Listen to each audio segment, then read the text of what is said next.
여러분 반갑습니다. 추석 연휴 잘 보내셨습니까? 요번에 뭐 푹 쉬었죠, 그죠?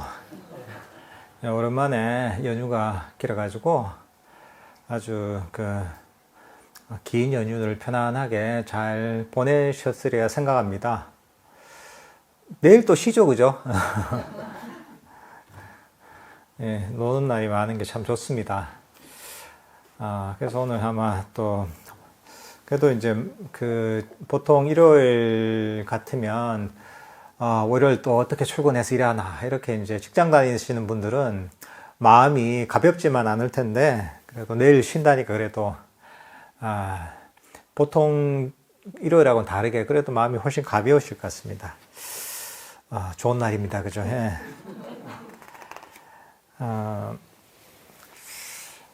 오늘 오랜만에 저희가 법회를 하는데요. 오늘은 업에 관해서 다룬 그런 경전을 가지고 공부를 해보려고 합니다. 마침 하니까야 135번째 경전, 업 분석의 짧은 경을 가지고 저희가 업에 대해서 한번 공부를 해보려고 합니다. 부처님께서 업에 대해서 어떻게 말씀하셨는가 이런 부분들을 한번 살펴보도록 하겠습니다. 여러분들 살다 보면 그런 생각을 많이 할 겁니다. 야, 어떤 자기 친구가 있다면 그 친구는 나하고 별 차이도 없는 것 같은데, 쟤는 하는 일마다 잘 돼서 돈도 잘 벌고, 학창시절에는 내 짝꿍은 나보다 공부하는 시간도 적은 것 같은데 성적이 좋고, 그죠? 그런 경우가 많죠, 그죠? 때로는 어떤 애는 태어나자마자 너무 예쁘고, 그래서 이거 어떻게 되냐, 이게. 그래서 너무 이게 세상이 불공평한 게 아닌가. 어떤 경우에는 전 보니까 성격도 안 좋고 행실도 별로 바르지 않은데, 근데 얼굴도 예쁘고, 또는 잘생겼고, 보니까 하는 일마다 잘 돼서 뭔가 사회적 성공도 하고, 돈도 많이 버는 경우가 있단 말이죠. 이게 도대체 어떻게 된 일인가? 어떤 사람들은 또 그냥 갑자기 그냥 행운이 생겨서 복권에 당첨이 된 사람도 있고, 그죠? 살다 보면 뭔가 이해되지 않는 것, 뭔가 세상이 불공평하다고 여겨지는 일들이 세상에 정말 많습니다. 그죠? 사실 그게 우리가 업에 대해서 이해를 하면 이런 현실들이 훨씬 잘 이해가 됩니다. 사실 이제 부처님께서는 이 부처님의 가르침 자체는 보면 인과의 가르침입니다. 어떤 원인을 씌우면 결과가 있다는 거. 이거는 부처님 가르침 이전에 우주의 법칙입니다. 근데 부처님께서 가르치신 거는 뭐냐면 그런 인과 중에서 어떻게 해야지 괴로움에서 벗어날 수 있는지, 어떻게 해야지 행복해질 수 있는지 그 원인들을 가르치신 것이고, 어떤 행동을 하고 어떻게 마음을 닦고 어떻게 말을 하면 그 원인이 돼서 이게 나에게 불행과 고통이 되는지 이런 걸 가르치신 거예요. 그래서 우리를 괴로움에서 건져주시려고 하신 분입니다. 특히나 우리가 흔히 특히나 불교 명상을 얘기할 때 단순하게 호흡을 알아차리면서 명상 주제를 알아차려가지고 그래서 이제 마음을 평안하게 만들고 마음을 개발한다, 마음 챙김을 개발한다. 사실 이런 차원만 있는 건 아닙니다.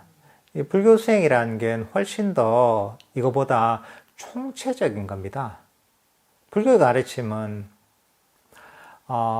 이 계정의 사막을 가지고 얘기할 수가 있습니다. 우리가 정과 해가 삼매를 닦고 지혜를 닦는 것. 수행적으로 얘기하자면 사마타 위파사나를 닦는다 이러죠.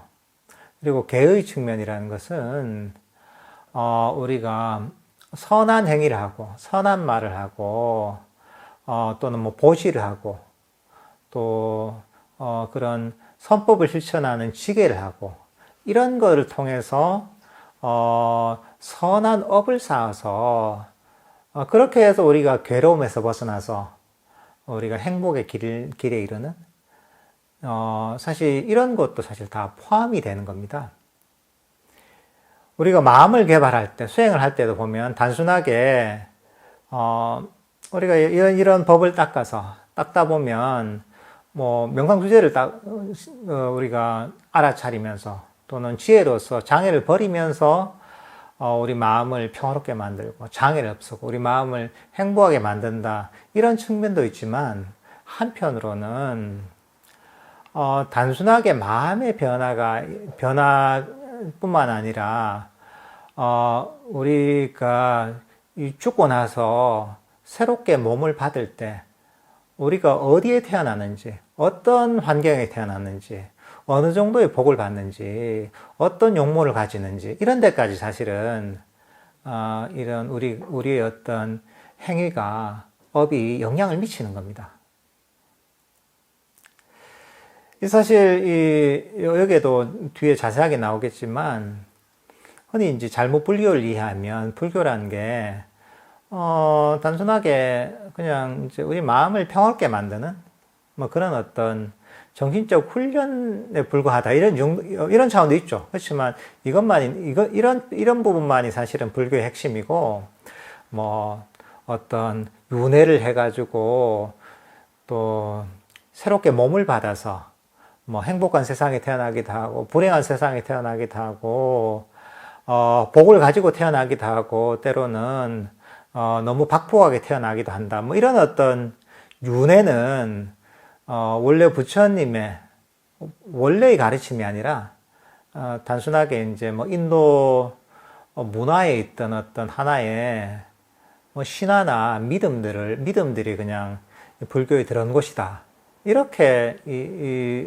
윤회를 부정하는 얘기들도 요즘 심심찮게 하는 분들이 있거든요. 근데 사실은 전혀 그렇지 않습니다. 여기에도 보면 부처님께서 가르치신 이 경전에도 보면 이런 우리가 어떤 업을 지어서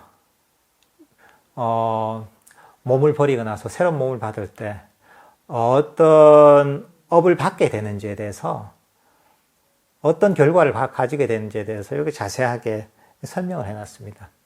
사실 우리가 업과 윤회의 가르침은 불교의 아주 기초적이고 핵심적인 가르침입니다.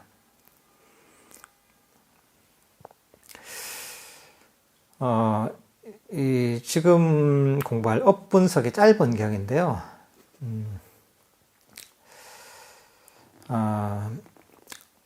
제가 잠깐 읽으면서 자기가 공부를 해보겠습니다. 한때 세존께서는 사와티에서 제타스프의 아나타 빈디카 원님에 머무셨다. 그때 또데아의 아들인 수바 바라문 학도가 세존을 뵈러 갔다. 세존을 뵙고 세존과 함께 환담을 나누고 유쾌하고 기억할 만한 이야기로 서로 담소를 하고 한곁에 앉았다. 한곁에 앉아서 또데아의 아들인 수바 바라문 학도는 세존께 이렇게 말씀드렸다.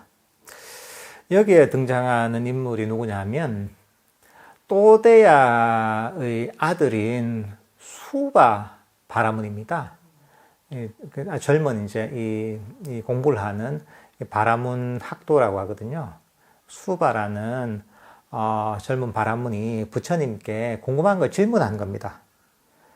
근데 이게 이때 궁금했던 게 보면 요즘 사람들이 궁금한 거하고 별로 다르지 않습니다. 수바가 이렇게 질문합니다. 고타마 존자시여, 어떤 원인과 어떤 조건 때문에 같은 인간으로서 어떤 사람은 천박한 사람도 있고 고귀한 사람도 있습니까? 수명이 짧은 사람도 있고 수명이 긴 사람도 있고 병약한 사람도 있고 한편으로는 건강한 사람도 있고 못생긴 사람도 있고 잘생긴 사람도 있고 어떤 사람은 세력이 있는 사람도 있고 세력이 없는 사람도 있고 가난한 사람도 있고 부자인 사람도 있고 낮은 가문의 사람도 있고 지체 높은 가문의 사람도 있고 때로는 통찰지를 갖춘 지혜가 있는 사람도 있고, 때로는 지혜가 없는 사람도 있습니다. 코타마지 운젓이 어떤 원인과 조건 때문에 이러한 것입니까? 여러분들도 사실 궁금하죠, 그죠? 왜 나는 이렇게 태어났고, 왜 저 사람은 저렇게 태어났고, 왜 저 사람은 저렇게 복이 많고, 왜 저 사람은 저렇게 박복하고, 왜 저 사람은 잘생겼고, 뭐 이런 질문들이 있죠, 그죠? 당연히 이제 이 수바 바라문도 궁금했던 거죠, 이게. 왜 어떤 원인과 어떤 조건 때문에 이런 어떤 사람들 간의 차이가 생기는가. 부처님께서 이렇게 얘기하십니다. 중생들은 업이 바로 그들의 주인이고, 업의 상속자이고, 업에서 태어났고, 업이 그들의 권석이고, 업이 그들의 의지처이다. 업이 주인이고, 업의 상속자이고, 업에서 태어났고, 업이 그들의 권석이고, 업이 의지처이다. 이 바로 업이 중생들을 구분지어 때로는 천박하게, 고귀하게 만든다. 이런 차이를 만드는 것은 어떤 업을 지었냐에 따라서 이 차이가 생긴다는 거죠.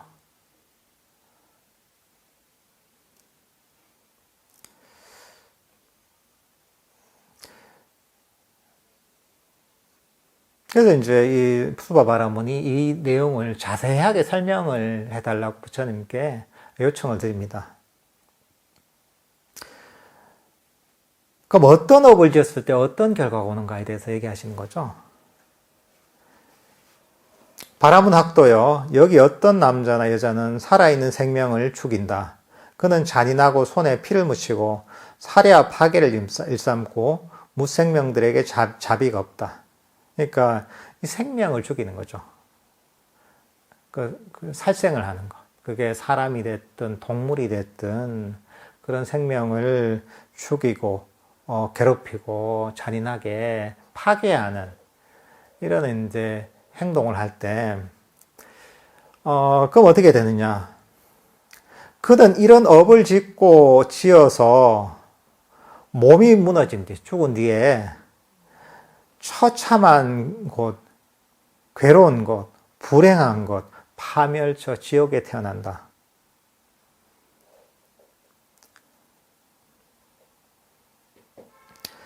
만약에 그런 곳에 태어나지 않더라도 만일 인간으로 태어난다면 그는 수명이 짧다. 그러니까 이렇게 그 생명을 죽이고 파괴하고 잔인한 행동을 하다 보면 아주 인간 세상에 태어나지 못하고 아주 괴로운 세계들이 있거든요. 인간이 아닌 다른 어떤 괴로운 세계, 악처라고 하죠. 그런 세계에 태어나거나 인간으로 태어나더라도 수명이 건강하게 장수하지 못하고 수명이 짧다. 이렇게 얘기하는 겁니다. 그러니까 이게 하나의 특징적인 업의 결과인 거죠. 살생을 많이 하다 보면 그런 어떤 수명이 짧아진다는 거죠. 물론 이게 한 가지 결과만 갖고 오는 건 아닙니다. 이게 업이라는 게 굉장히 복잡하게 작용을 해서 어느 정도 또 살생을 해야지 이게 실제로 그게 어느 정도 영향을 미치는지, 또는 이제 부정적인 업이 단순하게 수명만 짧게 하는 게 아니라 또 우리가 다른 데도 부정적인 영향을 미치거든요. 근데 그게 어떻게 작동하는지는 사실 굉장히 복잡한 거죠. 그렇지만 하나의 측면을 얘기하자면 이게 이런 살생을 많이 하다 보면 수명이 짧아지는 그런 어떤 이 살생의 안 좋은 살생 업을 통해서 안 좋은 결과를 받는다라고 얘기하시는 거죠. 그러니까 이 세상에 우리가 부처님께서 이런 어떤 살생을 하지 말고 자비로운 마음을 가지라 이런 얘기를 하시잖아요. 이건 단순하게 그렇게 해야지 우리가 현재 살생을 하는 마음을 가지면 실제로 보면 우리가 수행의 측면에서도 보면 이게 결국은 내 마음을 괴롭게 만들거든요. 내 평화를 깨거든요. 불선법을 자꾸 일으키니까. 그런 측면도 있지만, 이게 이런 살생의 업을 자꾸 짓다 보면 수명이 짧아진다는 거죠. 아주 괴로운 세상에 태어나거나 인간으로 태어나도 수명이 짧은 안 좋은 그런 과보를 받게 된다. 이렇게 얘기하시는 겁니다. 부처님께서는 이런 걸 가르치는 겁니다. 아니, 이런, 보통 도덕적으로, 우리는 자비한 마음을 가져야 되고, 무생명을 소중하게 하게 된다. 이 도덕적인 측면에서, 윤리적인 측면에서 이 가르침을 사라지는 게 아닙니다. 실질적으로 우리가 이런 살생을 많이 하게 되면, 괴로운 세상에 태어나는 거, 안 좋은 결과를 받는 거예요, 실질적으로. 그리고 여기도 인간으로 태어나도 수명이 짧아지는 부정적인 결과가 있는 거예요.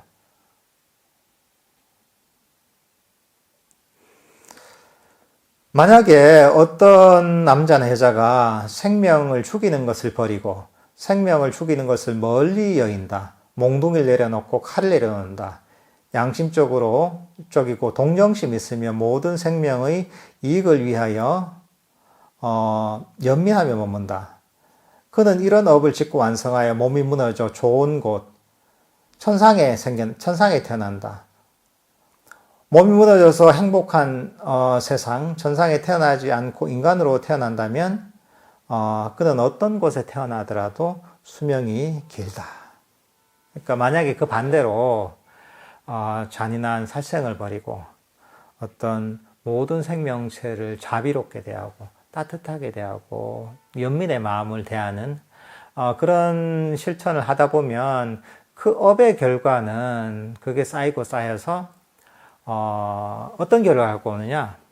결국은 행복한 세상에 인간보다 훨씬 행복한 세상에 태어나거나 인간으로 태어나더라도 이런 수명이 장수한 그런 복이 있다는 거죠. 그러니까 이게 일종의 이제 이 법칙과 같은 겁니다. 이게 인과의 법칙인 거죠. 이런 부처님께서 가르치시는 것은 어떤 행동을 하면 이게 이 금방 살생 같은 그런 행동을 하면 그게 결국은 나에게 결과적으로 괴로운 세상에 태어나게 만들고 수명도 짧게 만드는 그런 결과를 갖고 오는 것이고 그 반대로 자비롭고 여러 가지 생명체들을 따뜻하게 사랑하는 마음을 자꾸 개발하다 보면 그게 복이 돼서 좋은 업의 결과로 행복한 세상에 태어나거나 때로는 그리고 인간으로 태어나도 수명이 길게 된다는 거죠. 그게 아주 실질적인 가르침인 겁니다. 사람들은 보통 그런 생각을 많이 갖고 있거든요. 죽으면 그만이지. 보통 그런 생각을 하는 사람이 많습니다, 요즘. 부처님 당시에도 그랬어요. 업의 그 여러 가지 외도들도 보면, 업에 어떤 행동을 하든, 선업을 하든, 악업을 하든, 생명을 죽이든, 여러 생명을 구하든, 그 업의 결과는 없다. 이렇게, 이 업을 부정하고, 윤회를 부정하고, 업의 결과를 부정하는 이런, 사람들도 많았거든요. 그걸 믿는 사람도 많았고. 요즘도 사실 그런 게 있죠. 또 과학이 발전하다 보니까 사람들은 내가 눈앞에서 보고 확인할 수 있는 거 아니면 안 믿는 거죠, 이게. 근데 이제 이 사람들은 자신의 지혜, 한계를 알아야 되는데 자기가 모든 걸 다 안다고 생각하는 거죠. 그러니까 그 결과가 보면 만약에 이제 이런 말씀을 안 듣고 살생을 많이 하다 보면 결국은 자기 발등을 찢는 거죠, 이게.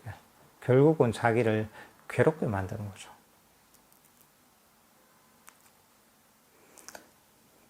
그 다음 또 합니다. 또 다른 건 어떤 거냐? 어떤 여자나 남자는 손이나 흙덩이나 막대기나 칼로서 중생을 해코지한다. 그러니까 이제 여러 중생들을 해치는 거죠. 인간들 같으면 막 사람들을 괴롭히고 강도짓을 하고 돈을 갈취하고 이럴 수도 있는 거죠.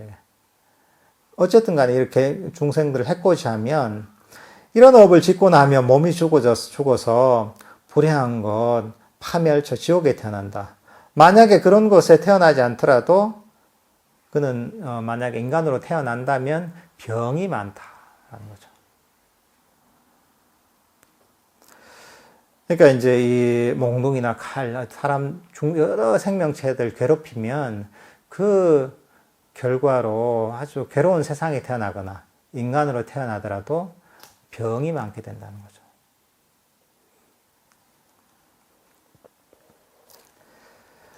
만약에 이제 그 반대로 이런 여러 생명체들을 해치지 않고 해코지하지 않고 이렇게 따뜻하게 잘 돌보다 보면 그 결과를 어떻게 됐냐면 행복한 세상에 태어나거나 인간으로 태어난다면 건강하게 태어난다라고 얘기하십니다.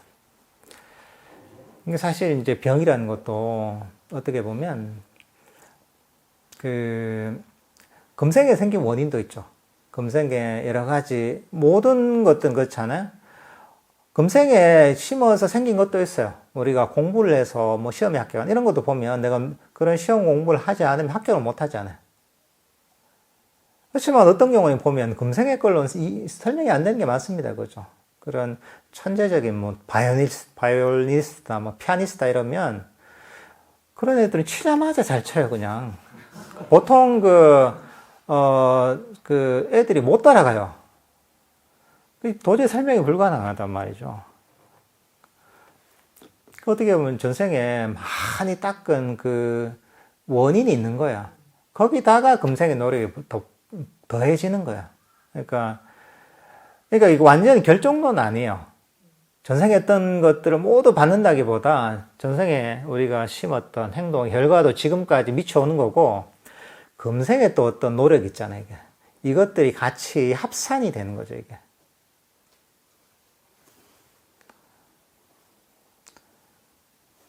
그러니까 우리가 그 행복한 삶을 살기 위해서는, 복 있는 삶을 살기 위해서는 금방 얘기했다시피 이런 그 중생들을 해치거나 해코지하거나 이런 행동을 버리고 자비롭게 행동하고 또는 연민의 마음을 가지고 여러 사람들, 존재들을 대하게 되면 그게 복이 돼서 사실은 다음 생에 태어날 때 이게 또 건강에도 도움이 되는 거죠, 이게.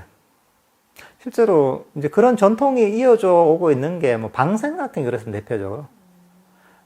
보통 흔히 절에서 그런 얘기 많이 하거든요. 몸이 아프면 방생을 좀 많이 하면 좋다 이런 얘기를 좀 많이 듣습니다, 절에 다니면. 그것도 다 일리가 있는 겁니다, 이게. 그 생명을 뭐 살리고 생명을 보호하는 이런 행동을 하다 보면 그게 또 쌓이고 쌓여서 금생에 이제 또 쌓는 거죠. 쌓이고 쌓여서 그게 또 내 몸을 또 건강하게 만드는, 몸의 병을 또 없애는 또 그런 결과를 가져오기도 하거든요. 근데 그것만 가지고 되는 건 아니죠. 사실 합산이 되는 거죠, 이게. 전생에 내가 지었던 업이 있고 또 금생에 지은 업이 합쳐져서 이게 또 결과를 갖고 오는 거죠. 그래서 보통 우리 시중에서도 그런 얘기 많이 하죠. 운칠기삼이다 이런 얘기 많이 합니다. 살아보면 그럴 겁니다, 아마. 보통 젊을 때는 보면 못 모르다 보면 내가 내 능력껏 다 될 것 같죠. 살아보니까 어떻습니까? 세상에 나는 열심히 했는데 저 친구는 별로 노력을 안 해도 뭐가 잘 되는 것 같아. 나는 할 때마다 뭐가 탁탁탁탁 막히는데 저 친구는 아무 생각 없이 뭘 했는데 뭐 세상이 바뀌어가지고 여러 가지 조건이 잘 맞아가지고 성공을 하고 뭐 잘 나가네. 뭐 이런 경우 많죠, 그죠? 연예인들 보세요. 연예인들 보면 그거 다 연기 잘하고 잘생기고 예쁜 사람이 얼마나 많습니까? 그래도 평생 빛을 못 보는 그런 연예인들도 있어요. 가수나 뭐 연기자나. 근데 어떤 경우에는 뭐 기본적으로 어떤 능력이 있어야 되겠죠. 그렇지만 어떻게 타이밍을 잘 만나서 뭐 노래를 잘 만나서 또는 뭐 어떤 작품을 잘 만나서 또는 뭐가 특별한 이슈가 되는 사건을 잘 만나서 성공하는 그런 뭐 연예인들도 있잖아요. 그죠? 운동선수도 비슷합니다. 운동선수도 보면 재능만 가지고 되는 게 아니에요. 다 보면 재능은 기본적으로 가져 있어야 되죠. 있는 데다가 그 다음에 어떻게 뭐 다 코치도 잘 만나야 되고 또 부상도 안 당해야 되고, 만약에 이제 좋은 어떤 팀에도 가야 되고, 뭔가 타이밍이 잘 맞아 떨어져야지 거기서도 뭐 성공을 하거든요. 그러니까 그래서 사실 살다 보면 야, 운칠기삼이다. 그러니까 운이라는 게 자기 복인 거예요. 어떻게 보면. 복이 뭐냐? 업인 거죠. 전생에 갖고 오는 거예요. 그게 보통 보면 한 7, 8 정도 되고, 그 다음 기가 뭐냐면 자기의 노력, 기술, 자기 능력이죠. 이게 한 3이다. 제가 뭐 2, 3 정도 되는 것 같아요. 근데 대충 보면 이게 그런 말이 나오는 게 빅데이터가 모여서 그런 말이 나온 겁니다. 이게 사람들이 탁 살아보고 주위를 둘러보다 보니까 야, 이게 잘 모를 때는 능력만, 노력만 하고 내 능력만 가지고 있으면 될 줄 알았는데 세상이 그렇지 않구나. 뭐 어떤 이 장군을 얘기할 때 뭐 이런 얘기 하잖아요. 뭐 용장, 아주 용감한 장수보다 덕장이 훨씬 뛰어나다 하거든요. 아주 용맹한 능력이 있는 사람보다 덕이 있는 장수가 훨씬 뛰어나고 능력을 발휘한다거든요. 그 덕이 있는 장수보다 더 뛰어난 게 뭐냐면 운장이라고, 운장. 복이 있는 장수 사람은 못 따라가는 거예요. 못 따라갑니다, 그거는. 80% 갖고 나오는데 비중이 더 크잖아요. 그러니까 이거 아무리 능력이 있어도 운 좋은 사람 못 따라가요. 근데 이게 그냥 운 좋은 게 아니라 우연이 아니라 이거 심어 놓은 게 있는 거야. 그래서 부처님께서 보시하라, 지게하라, 또는 뭐 오게 있잖아요. 여러 가지 뭐랄까 이제 살생하지 말고 도둑질하지 말고 남들을 해치지 말고 복도 짓고 보시다 하고 뭐 이런 얘기 하잖아요. 그 이유가 뭐냐면 결국은 그게 미래에 좋은 결과를 갖고 오는 좋은 업을 쌓게 만드는 거예요. 이게.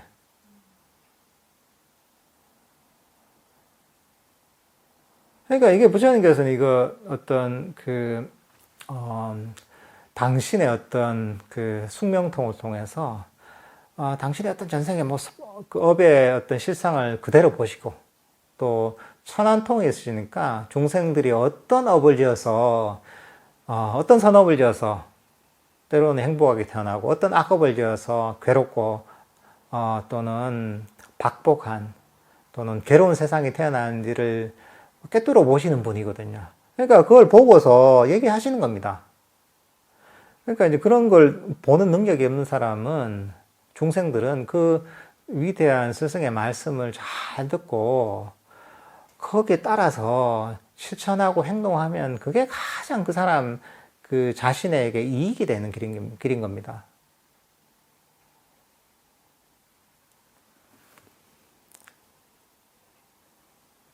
그러니까 우리가 그 금생에도 보면 인과의 법칙이 작용하지만 당연히 우리가 어떤 새로운 삶을 받는 데 있어서도 결국은 그 인과의 법칙이 그대로 작용을 하는 겁니다.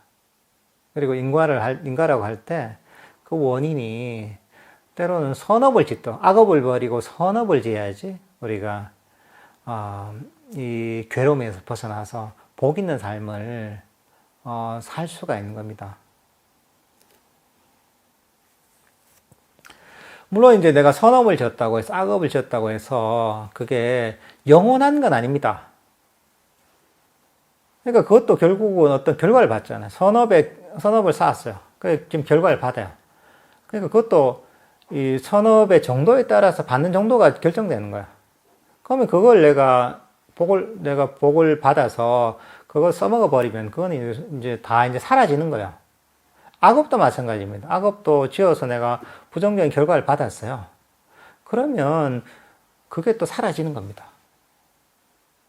그러니까 이 영원하게 복을 받는 것도 없어요. 영원하게 악업을 받는 것도 없어요. 왜냐하면 소진되기 때문에. 그래서 보통 뭐 그런 얘기야. 복진타락이라 하거든요. 복을 받아가지고 복이 다 하게 되면 다시 결혼 세상 떨어진다는 거예요. 요즘 세상에서 보면, 그래, 뭔가, 야, 저 사람은 뭔가, 운이 좋아가지고, 돈도 많고, 사회에서 인정도 받고 하는데, 행실이 진짜 막, 개차반인 사람도 있잖아요. 행동하는 게.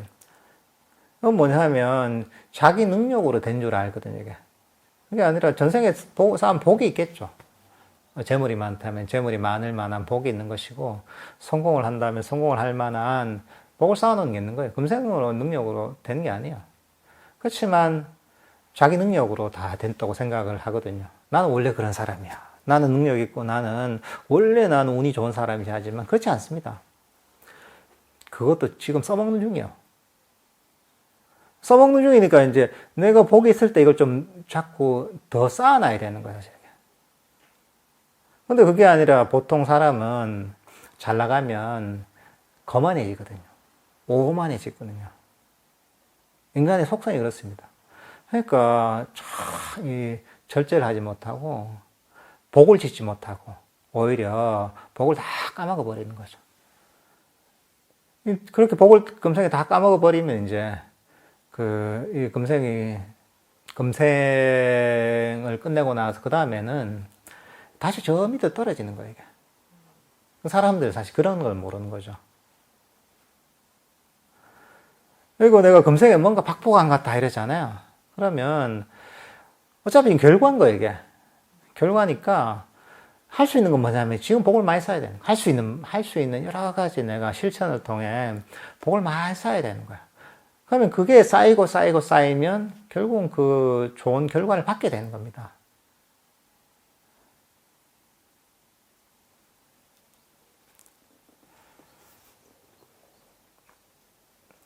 그 다음 또 케이스를 얘기하십니다. 어떤 여자나 남자는 성을 잘 내고 성미가 급하다. 사소한 비난에도 노여워하고 화를 내고 분노하고 분개한다. 분노와 썩냄과 불만족을 드러낸다. 이런 업을 지으면 몸이 무너져 괴로운 세상, 지옥에 태어나거나 그런 곳에 태어나지 않아서 인간으로 다시 태어난다면 어떤 곳에 태어나더라도 그는 못생기게 된다. 이게 특히 이 보살님들 성형외과 가지 마세요. 저 피부 관리 이런 데 받으러 가지 마시고. 금생은 어쩔 수 없어요, 이게.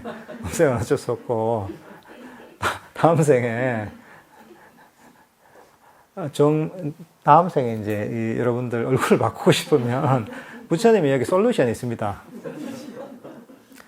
여기 나와있죠. 여자나 남자 성을 잘 내지 않고 성미가 급하지 않고 많은 비난에도 노여워하지 않고 화내지 않고 분노하지 않고 분개하지 않는다. 분노와 썩냄과 불만족을 드러내지 않는다. 그는 이런 업을 짓고 나서 죽은 뒤에 천상이나 행복한 곳에 태어나거나 인간으로 태어난다면 그는 잘생기고 예쁘게 된다. 예쁘게 태어난다. 그러니까 화가 날 때마다 생각해 보세요. 화가 나고 내 짜증이 나고 뭐가 분노가 생기고 사람들 말에 예민해질 때마다 생각하세요. 야, 이렇게 이걸 자꾸 일으키다 보면 부처님 얘기하신 거예요. 경전에 나오는 거예요, 이게. 내가 얼굴이 막 이상해질 텐데. 화를 낼 때마다 내가 얼굴이 더 어글해질 텐데. 이러면서 이제 분노를 버려야 되는 거죠. 그래. 최고의 성령은 화를 내지 않고 자비로워지는 거구나. 가장 미녀가 되는 방법은 가장 자비로운 사람이 되는 거구나. 이게 부처님의 가르침이에요. 이게 보면 그러니까 이제 이게 그런 상당히 이제 100% 항상 이것만 영향을 미치는 건 아니지만 부처님께 이렇게 얘기하신 거는 그만큼 영향을 미치는 비중이 크다는 거예요. 화라는 것 자체가 보면 화를 내고 짜증을 내고 불만족을 가지는 것 자체가 보면 결국은 이게 쌓여서 이거 습관이잖아요. 자꾸 화내고 짜증낸 사람들은 그 습관이 되면 계속 반복적으로 그런 이 성격을 반복적으로 화내는 그런 성격을 가지게 됩니다, 이게. 이제 그게 쌓이면 결국은 인간으로 태어나더라도 이 미녀로 못 태어난다는 거죠. 잘 기억하세요. 화가 날 때마다. 집안에서 남편한테 화가 날 때마다, 네, 얼굴을 위해서 자비롭게 돼야지. 이게 보면 웃을 게 아니라, 이게 심각한 거예요, 이게. 만약에 부처님께서 보면, 이게 그냥 단순하게 재미로 하신 얘기가 아니라, 경전상에서 부처님께서 가르침 주신 거죠. 업에 대해서. 정확하게 기록이 되어 있는 거잖아요. 부처님께서 직접 설하신 가르침이에요. 그러니까 이렇게 되는 겁니다, 그냥 이게. 그렇게 될까가 아니라 이게 이렇게 되는 겁니다, 그냥 이게.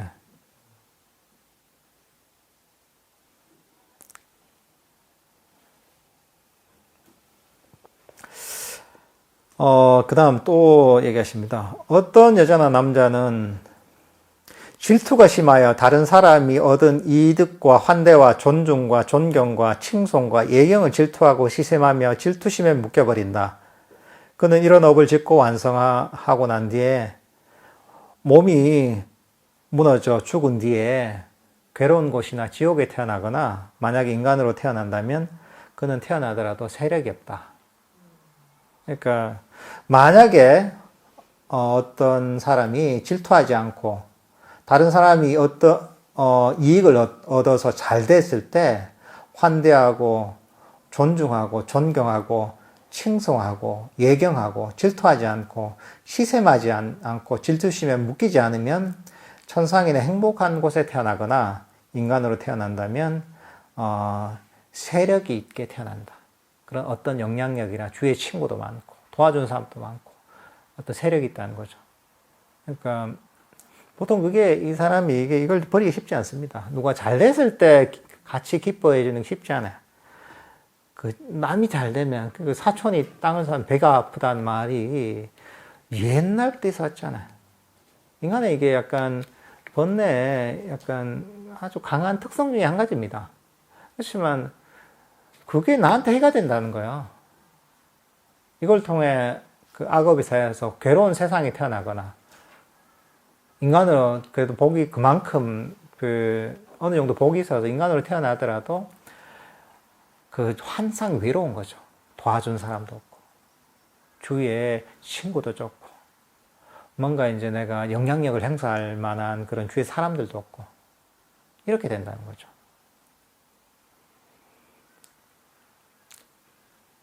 그러니까 이게 뭔가 어떤 영향력을 가지고 싶다. 또는 뭐 여러 사람들을 거느리고 싶다. 또는 그런 사람들한테 도움을 많이 받고 싶다. 그러면 그런 세력을 갖고 싶으면 남들이 잘 될 때 같이 기뻐하고 거기에 그것을 칭찬해주고 좋아해주고 질투심 없이 이렇게 이 마음을 질투심 없는 마음을 개발해야지 이제 그렇게 우리가 복을 받을 수 있다라는 겁니다. 그 다음 또 여기 나옵니다. 어떤 사람은 사문과 바라문에게 음식과 음료와 옷과 탈 것과 화환과 향과 연고와 침상과 거처와 등불을 보시하지 않는다. 이런 업을 짓고 완성하여 몸이 무너져 죽은 뒤 괴로운 곳, 지옥에 나거나 그런 곳에 태어나지 않고서 인간으로 온다면 그는 어떤 곳에 태어나더라도 가난하다. 보시에 가는 거죠.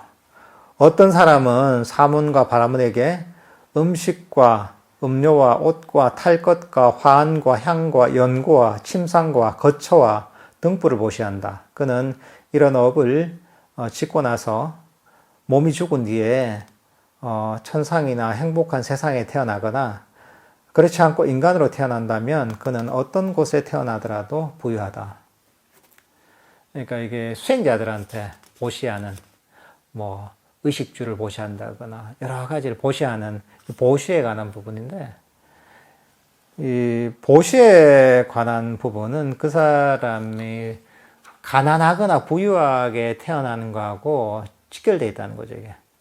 그래서 보통 특히나 이제 여러 가지 부처님께서 가르치시지만 우리 인간이 보면 이 부가 어떻게 보면 복의 하나의 큰 척도 중에 한 가지잖아요. 그래서 부처님께서는 보시를 많이 강조하시죠, 이게. 그런 어떤 수행자들한테 또는 여러 존재들한테 보시를 잘하게 되면 그게 복이 돼서 아주 선처 행복한 곳에 태어나거나 인간으로 태어난다면 부유하게 태어나는 것이고, 만약에 인색하고 보시하지 않고 자기가만 아끼고 뭐 이러잖아. 이러다 보면 그게 아끼면 더 잘 될 것 같은데 아끼고 인색하면 그게 가난하게 태어나는 원인이 된다는 거야. 그래서 부처님께서도 보면 이 보시를 강조하고 베풀려고 많이 하시잖아요. 그 이유가 그겁니다. 그게 보면 뭐 절이 잘 되기 위해서 또는 승단이 잘 되기 위해서 보시를 하는 게 아니에요. 그게 아니라 이런 이 보시의 결과가 그 사람에게 복을 갖고 오고 인색하거나 보시하지 않는 마음, 그런 어떤 구두대 같은 마음을 가지면 그게 자신을 괴롭게 만들고 아주 복이 없어서 가난하게 만든다는 거죠.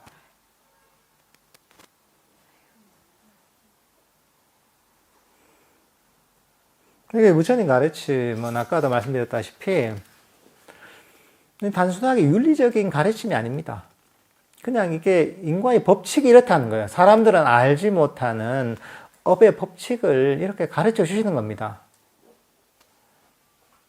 여기도 보면 다 그렇잖아요. 막 썽을 내지 말고 자비롭게 하고 생명을 해치지 말고 연민의 마음을 가지고 보호하고 질투를 하지 말고 화를 내지 말고 보시를 하고. 왜 가르칩니까? 이거는 윤리적으로 옳기 때문에 이걸 실천하는 게 아닙니다. 이런 업을 지으면 그게 자신에게 복이 되잖아요, 이게. 몸도 건강해지고 수명도 길어지고 잘생기게 예쁘게 태어나게 되고 부유하게 태어나게 되고 이런 복이 생긴다는 거죠.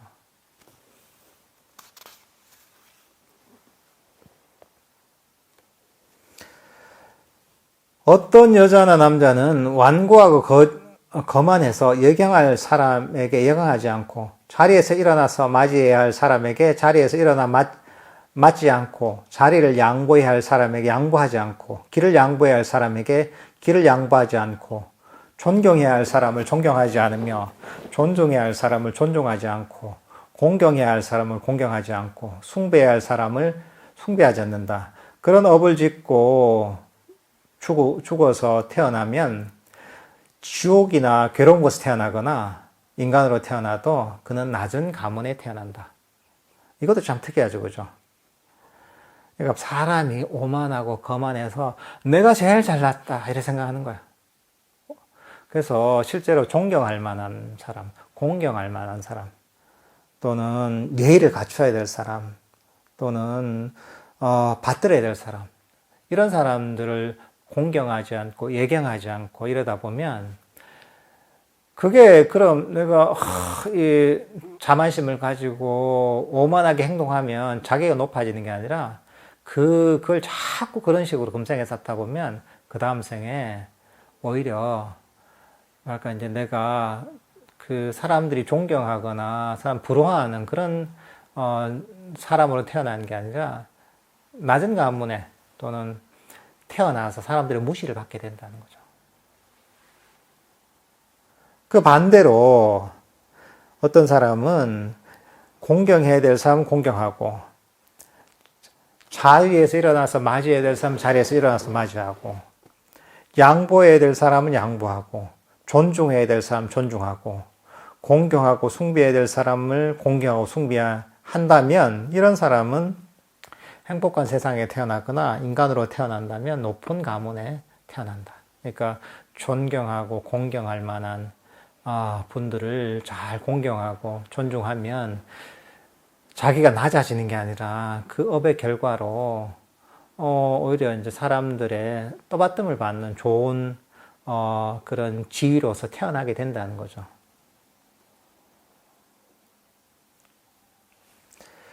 그 다음 나오는 게 또 재밌습니다. 어떤 사람은 사문이나 바라문을 찾아가 질문을 하지 않는다.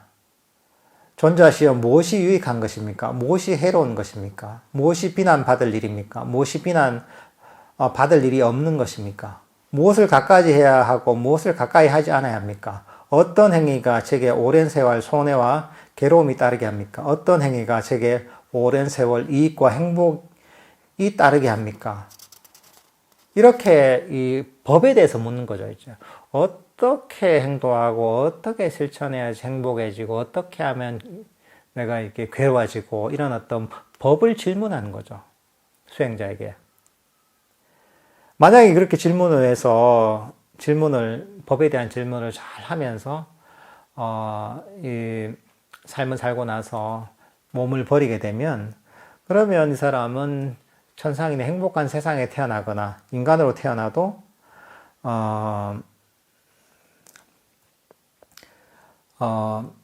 이 지혜로운 사람을 태어난다고 합니다. 이 사람은 이제 우둔하게 태어나는 거죠. 지혜가 없는 거죠. 어리석게 태어난다는 거죠. 그 반대로 이런 법에 대한 질문을 잘 하면서 이렇게 이제 실천을 하다 보면 그 사람은 죽고 나서 태어났을 때 아주 지혜로운 통찰지가 있는 사람으로 태어나게 된다는 거죠. 그러니까 그렇죠. 이제 법에 대해서 질문을 하잖아요. 그래서 법을 질문하게 되면 이해를 하게 되잖아요. 어떻게 보면 불교 공부를 하게 되는 거죠, 제대로. 그러다 보면 거기에 따라 당연히 거기에 따라 실천을 하게 되잖아요. 그러면 사실은 이런 업을 통해서 결국은 지혜 있는 사람이 되는 것이고, 만약에 그런 질문을 하지 않고 법에 대해서 관심이 없다 보면 그 지혜가 개발될 수가 없는 거죠. 그러니까 이제 다음에 태어나도 이 법에 대한 이해는 없는 사람으로. 그게 어리석은 거죠, 이게. 단순하게 지식이 많은 걸 얘기하는 건 아닙니다, 이게. 그런 법에 대한 통찰이나 이해가 없는 어리석은 사람으로 태어나게 된다는 거죠.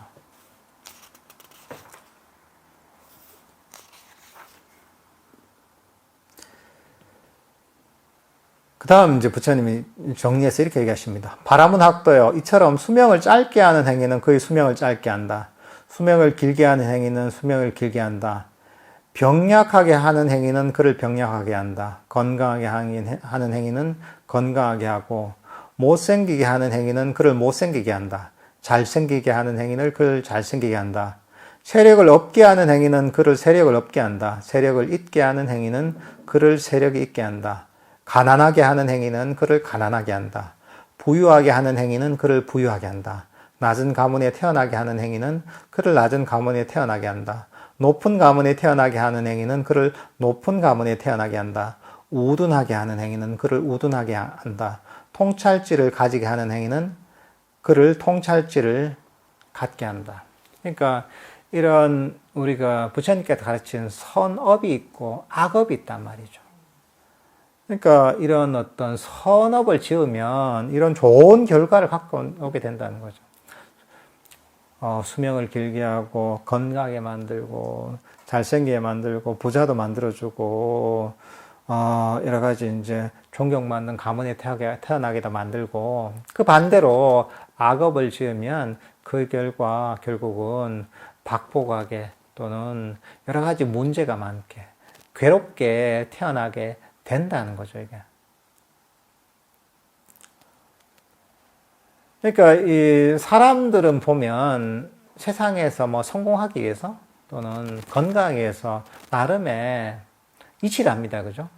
뭐 각자 학생들이 공부를 잘하기 위해서 공부의 방법 있잖아요. 때로는 요리를 잘하려면 또 요리의 원리가 있잖아요. 뭐 다 각각의 전문가들 있죠, 그죠? 또는 하다못해 개를 어떻게 잘 다루냐면 개에 관한 또 전문가도 있잖아요, 좀. 강형욱 씨 같은 경우에. 그 각자 그 이치가 있는 겁니다. 그 원리가 있고. 그러니까 내가 음식을 잘하고 싶으면 음식을 잘하는 사람한테 배우는 거죠. 운동을 잘하고 싶으면 그 분야의 운동을 잘하는 사람, 잘 가르치는 사람, 그 이치를 아는 사람한테 배우는 거죠. 사업을 잘하고 싶으면 나름의 또 사업의 원리가 있으니까 그런 것을 위해 노력하는 거죠. 건강하려면 건강을 관리하는 나름의 원리가 있단 말이죠. 그 원리를 잘 알고 실천하는 거죠. 그래서 그 결과를 내잖아요. 근데 사람들이 그런 세속의 어떤 여러 가지 일들에 대해서는 나름의 이치를 알고 전문가입니다. 어떻게 해야지 그 세상의 일들을 잘 할 수 있는지 잘 압니다. 그렇지만 사람들이 모르는 게 이걸 모른다는 거죠. 어떻게 해야지 금방 얘기했던 이 복이 있게 괴로움에서 벗어나서 행복하게 태어나는지, 어떤 행동을 하면 이게 결국은 괴로움을 갖고 오고 문제를 갖고 오고 박부하게 만드는지 여기에 대해서는 사람들이 거의 모릅니다. 이것도 물리 법칙과 같은 겁니다. 인과의 법칙이 그런 거예요, 원래. 부처님 이걸 가르치신 겁니다. 지금 여기서는 업에 대해서 물리 법칙처럼 나에게 행복을 갖고 오는, 나에게 복을 갖고 오는 이런 어떤 여러 가지 실천적 방법들이 무엇인지를 가르치신 것이고, 나에게 괴로움을 갖고 오고 문제를 갖고 오고 나를 박부하게 만드는 그런 행위들이 어떤 것인지를 가르쳐서 그런 것들을 버리라고 이런 가르침을 주시는 거죠, 이게. 근데 이거는 금방 얘기했다시피 이게 이런 어떤 다음 생에 어떤 복을 받고 또는 괴로운 어떤 박복한 삶을 받게 되는 이런 측면도 있지만, 사실은 지금 얘기했던 여러 가지 실천들이 보면 지금 우리 명상화도 직결되어 있습니다. 이게 결과적으로 쌓이고 쌓여서 부자로 태어나기도 하고 가난하게 태어나기도 하고 뭐가 건강하게 태어나기도 하고 병이 있게 태어나기도 하지만, 한편으로는 이런 실천들 자체가 선업을 실천하게 되면 우리 마음에 괴로움이 없어지고 장애가 가라앉는 방향으로 우리 마음이 개발됩니다. 그러니까 당연히 이제 우리 명상도 발전하고 번뇌와 장애가 사라지는 거죠.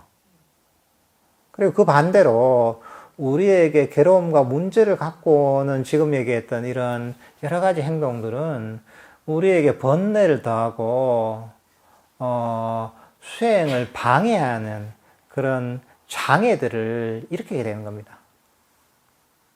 한편으로는 이게 이런 윤회하는 과정에 있어서 우리가 행복한 삶과 또는 불행한 삶을 살기 위한 여러 가지 실천적 방법들을 가르쳐 주시는 거기도 하지만, 한편으로는 이런 어떤 특히나 선업을 잘 실천하다 보면 이게 번뇌를 가라앉히고 장애를 가라앉히고 우리 명상을 발전시키는 또 하나의 실천 방법인 거죠. 그래서 이게 어떻게 보면 이런 행동들이 개의 측면에 대한 겁니다. 보시, 지계 두 가지에 해당하는 것이고, 이걸 바탕으로 해서 우리가 복도 받고 또 여러 가지 마음의 장애도 없애게 되면서 또 수행의 기초를 튼튼하게 만드는 하나의 측면이기도 합니다, 이게.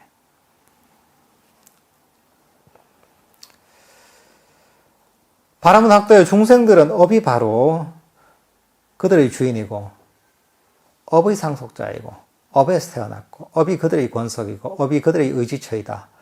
업이 중생들을 구분지어서 천박하고 고귀하게 만든다. 여러분들은 보면 지금 현재의 모습은 결국은 업의 결과인 겁니다. 여러분이 업덩어리 그 자체인 거예요. 지금 이건 어쩔 수 없는 거예요, 지금. 결과를 받은 거예요, 이게. 이거 인정해야 되는 거예요, 이게. 여러 이제 원인들이, 업들이 쌓이고 쌓여서 이게 결과를 받은 거예요, 이게. 우리가 할 수 있는 것은 뭐냐면 지금 이 순간에 할 수 있는 거죠. 금방 얘기했던 이런 선업을 쌓도록 실천하는 거죠. 부처님의 바른 법을 실천하는 거죠. 그러면 이게 원인이 돼서 결국은 그게 쌓이고 쌓여서 우리가 궁극적으로 행복하고 더 평화롭고 더 복 있는 삶으로 우리를 이끌게 되는 거죠, 이게.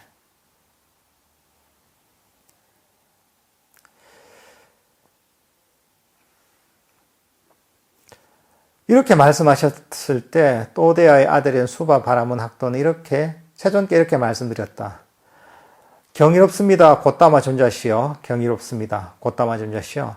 마치 넘어진 자를 일으켜 세우듯 덮여 있는 것을 걷어내 보이시듯 길을 잃은 자에게 길을 가르쳐 주시듯 눈 있는 자 형상을 보라고 어둠 속에서 등불을 비춰주시듯 곧다마 존자께서는 여러 가지 방편으로 법을 설해 주셨습니다. 저는 이제 곧다마 존자께 귀의하옵고 법과 비구승가에 귀의합니다. 곧다마 존자께서는 저를 제가 신자로 받아주셔서 오늘부터 목숨이 붙어있는 그날까지 귀의하옵니다. 이런 부처님의 말씀을 듣고서 수바 바라문이 이 부처님 불법성 3보에 귀의해서 이 불자가 되게 됩니다. 이게 오늘 저희가 다룬 업분석의 짧은 경입니다. 업에 대한 부처님의 가르침을 오늘 한번 배워봤습니다. 여러분들께서도 이런 뭐 비슷한 얘기들은 여기저기서 들어봤겠지만 그냥 하는 말이 아닙니다. 하는 말이 아니라 이게 진짜라는 거예요. 들으면 사람들, 아이, 뭐, 진짜겠나, 이런 게 아니라, 진짜라니까, 이게. 사람들이 보면 한 귀로 듣고 한 귀로 흘려요. 아이, 뭐, 좋은 말이겠지 하지만, 단순하게 좋은 말이 아니라, 이 법칙을, 그러니까, 이 어떤 업을 지었을 때 어떤 결과를 가져오는가를 부처님께서 정확하게 설명해 놓으신 겁니다. 여러분들도 뭔가, 안 좋은 행동을 할 때마다, 오늘 가르침을 잘 기억해 보십시오. 집안에 가서 화가 막 다음 생에 내 미모 이렇게 생각하시면 뭔가 이제 마음에서 인색한 마음이 올라올 때 있잖아요. 다음 생에 나의 어떤 부 건강이 안 좋다면 이게 뭔가 이제 모기를 한 마리 때려잡으려고 하다 다음 생에 나의 건강 이렇게 생각하시면서 이 선업을 잘 실천하시면 좋을 것 같습니다.